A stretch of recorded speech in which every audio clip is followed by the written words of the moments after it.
Why Taekwondo is so special to me is because it is traditional martial arts. It's Kung Fu. If you track back to the history, it's kind of has a similar history of karate that karate does, which was karate was made in a region with access to all different kinds of martial arts at the time, real Kung Fu, and that conjugated into karate. Then Americans went and occupied Okinawa and brought boxing into it.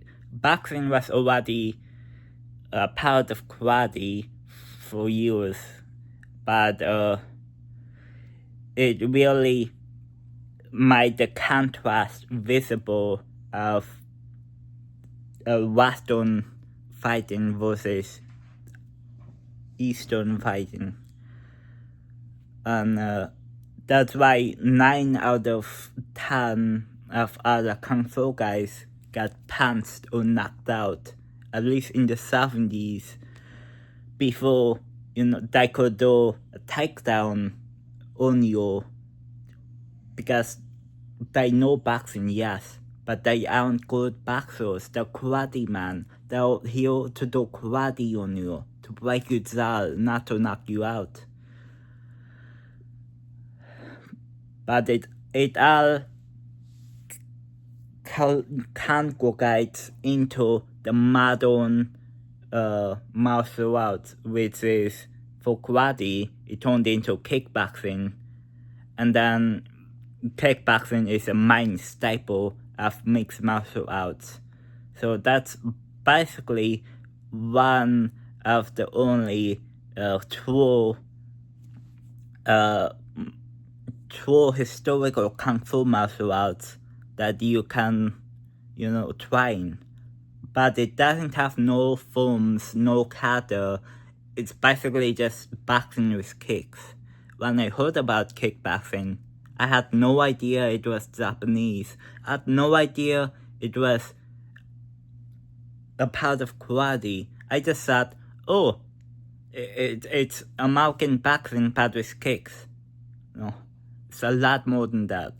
The modern sport made it into that. There's so much techniques that are banned because of safety and because of tradition, which mandates that you stay exactly in this pose with your arm down.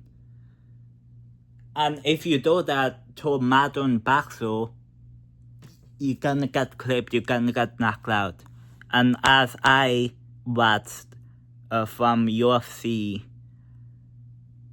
and street fights, is once you don't have padding and you're just a mass monster of around 200 to 50 pounds, then once you just take them, because it's a sport, it has gloves and stuff. But Taekwondo is the other part of that.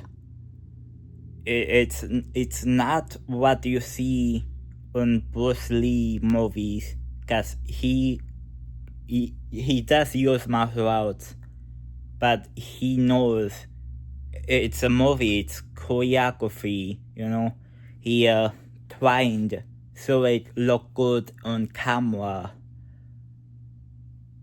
specifically for his movies. But in his real life, he trained like you train in the modern day. He trains for self-defense. He trains for mixed opponents of martial arts, for the judo guy, for the wrestler, for the karate man, for the boxer. He trains for all of them.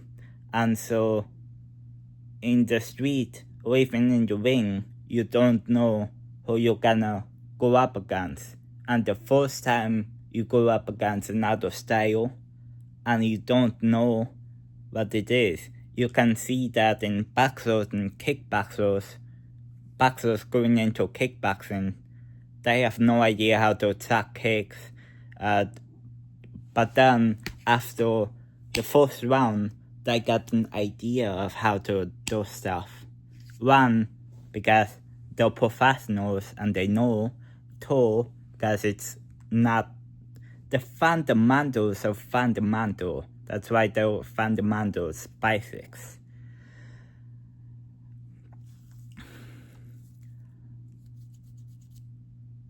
But Taekwondo is just, it's the only other traditional martial art that is a conglomerate of mostly all of the traditional martial arts that was proven and known to him and trained to him and pressure tested for self-defense.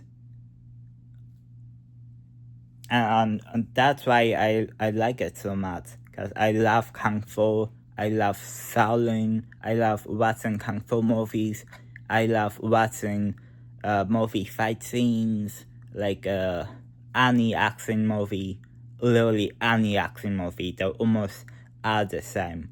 Especially now, Jason Bourne, John Wick, freaking Equalizer, they're all the same. Just fancy Kali, joint locks, judo. And that's great. But I grew up with no takedowns. I didn't know what the submission was. And it is useful. But in a real confrontation, unless they're wrestling you to the ground, you're not gonna use jiu-jitsu. You might do it if you use judo on them and then go to jiu-jitsu. But if there's more than one guy, you're gonna get your face stamped in. And I'm not that skilled in jiu-jitsu, so I'm just gonna punch him. It's so easy to punch him, just punch him. And you break your face to palm him, but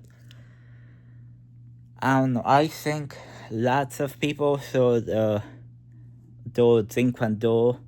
I understand that some gyms out there, well, those mixed dojos, but aside from that, some gyms out there just don't know anything about real martial arts or self-defense. But if you got a good gym, then it's more than just, kickboxing. You got all the joint locks, all the judo moves. It's basically MMA, except it's not focused on sport.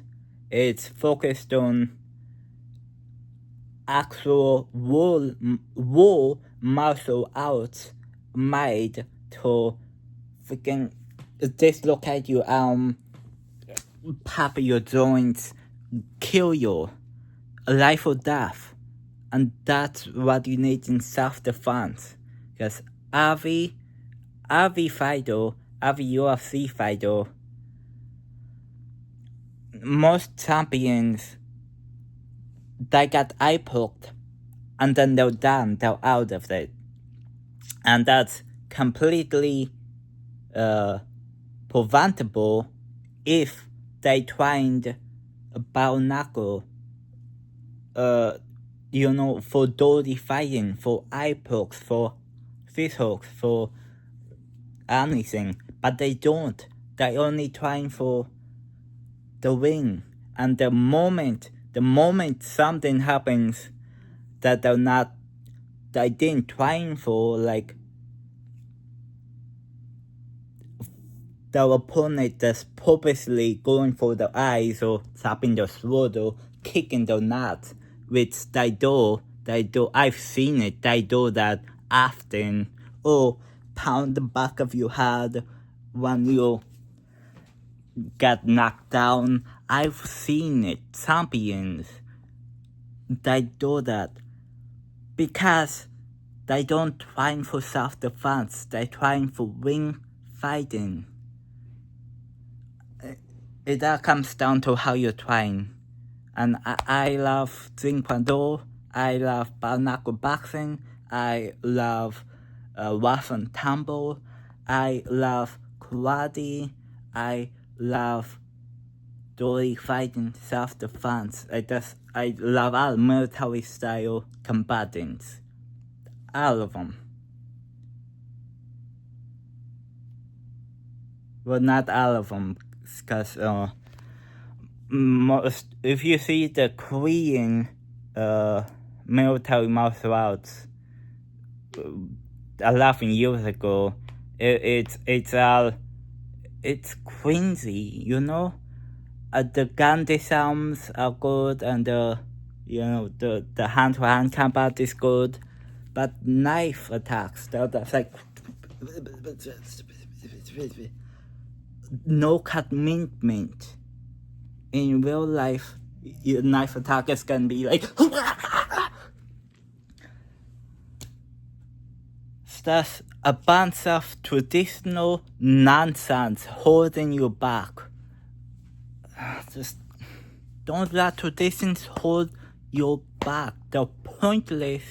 They might from your great granddad who just wanted to have some fun because they didn't have phones back then. So what the fuck else was they gonna do but beat the piss out of those students with without out to learn Kung Fu, but unfortunately they picked the wrong class, and the guy isn't interested in teaching self-defense. He's interested in teaching a choreographed